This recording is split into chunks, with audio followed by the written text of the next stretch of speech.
Overwatch 2 has a power creep problem. Now, if this problem is not fixed, then it's looking pretty grim for the future of Overwatch 2, so we have to break down exactly what the power creep problem is, how Blizzard is actually creating this problem, and what should be done to prevent it from growing. There's a lot we gotta talk about, but do me a huge solid and smash that like and subscribe if you enjoy the content, and go check out our Discord because we're gonna be doing some cool events very soon.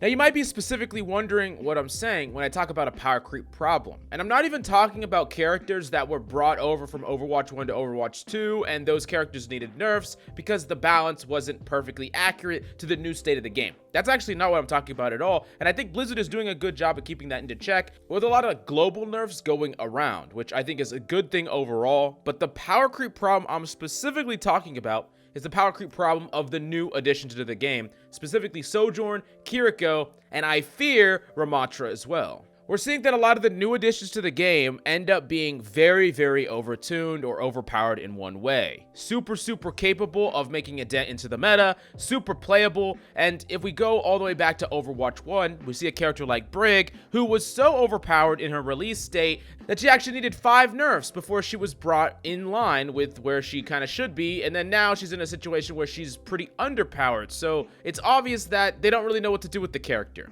Now, I'm not going to lie to you and say it's easy to power creep or not power creep a character, because here's the problem. When you introduce a new character into the game, oftentimes you're playing with abilities you've never tested or tested extensively, at least to the scale of things that are actually in comp. 2, oftentimes when you're introducing a new character, you want it to be powerful because you want it to be hype. Like if you introduce a character that is super boring and has weak abilities, or just straight up strictly worse than some of the other characters, people aren't going to be hyped about it. So they're almost incentivized to make that character as strong as possible. And then oftentimes they bring in characters that are targeting something in the meta as like a band-aid fix for a meta. That happened with Brig as a band-aid fix to the Tracer dive meta. And yeah, it worked. It was a band-aid fix, all right. It was a band-aid fix that broke your damn game. But that can happen really easily if you cross this line and you're not quick enough to reel things back. And that's the other problem. Blizzard is not incentivized to heavily nerf a character if the character shows signs of being overpowered right off the bat. If they design a launch of a character that's hype, whether it's Kiriko, whether it's freaking Sojourn, whatever the case may be, and they design skins for that, they design a hype release for that, they don't want to release the character. It shows signs of it being too strong, and then they just completely gut the character, right? They wouldn't want to do that because then it's like they didn't even release the character. The character is basically useless, so they want to be able to nerf it enough to where the character is still playable and good, but not too much to where the character is dead. But if you have too slow of a hand, too light of a hand, you end up in a situation exactly like Brig, where the character is just not nerfed enough, fast enough to actually make a dent. And when you keep adding in new characters, and don't get me wrong, I love the new content flow, I love the fact that we're getting new characters, there is a fear here that every single new character will be busted. And this is not an Overwatch specific problem, this is a game specific problem. It happens to every single game, but in Overwatch in particular, you can create really unfun metas where the gameplay dramatically changes because of the introduction of a character into the game. Like now Zarya just got nerfed, right? But let's imagine a situation where Zarya was never put into the game, and then out of nowhere, they released new character Zarya and they dropped her into her state that she was at the start, where Zarya was basically dominating every single rank. And imagine if they just didn't touch her for a very long time. So I'm acknowledging these problems as we see them, but what is the actual solution to these problems? Like, how does Blizzard make a character that maybe targets the meta, maybe is hype, maybe is strong,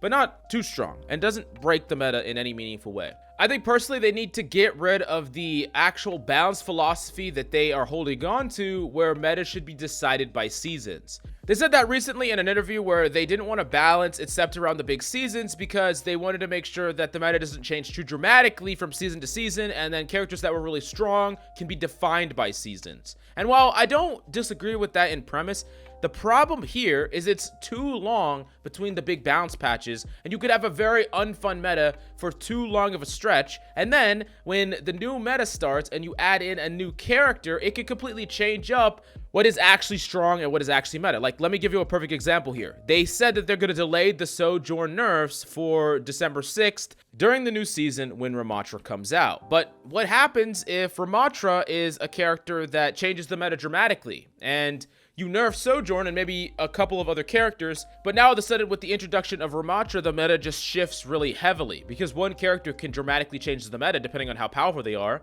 And we could change from one meta that is a little bit undesirable to another meta that is also undesirable for a different way. And the fact is that nothing will ever be properly tuned because we're waiting season long to tune something.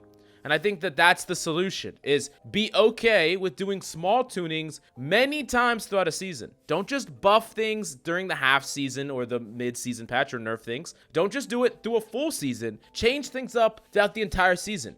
If you have a game with the goal to add new consistent content on a very consistent timeline, then balancing needs to be done very often on a consistent timeline. It matches exactly the content flow. You can't just drop things into the game and then say it's good for a while. That's exactly what happened in the past with Overwatch 1. That was a lot of the problems that was created with Overwatch 1 and GOATs, is because things were dropped in and things weren't done. And I can hear the arguments already. You don't want to touch it in the pursuit of competitive integrity, but there will be no competitive integrity if things are not properly balanced in your game. That's just the way it is. I think a realistic waiting period would be like 2 weeks. You throw in the new meta or a new character and you evaluate for 2 weeks, and then you look at the data, you look at what's going on, and you say, okay, we're gonna tune this character slightly. And that's the thing. If you want to tune things slightly, you can do that as long as you're not waiting an entire season and then tuning something slightly and then waiting an entire next season to see if that slight tunage actually does anything. That's not a solution. That is a snail solution. That is a crawl of a solution. And like I said, I'm not trying to be too hard on Blizzard here because the majority of companies just get this flat out wrong.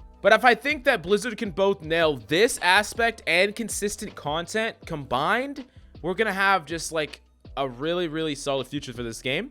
But if not, I could see a lot of frustration brewing. So you tell me your opinion on this. Do you agree or disagree? Do you think that characters like Ramattra are going to be overpowered towing the line? Definitely let me know and smash that subscribe button if you enjoy, and I'll see you next time.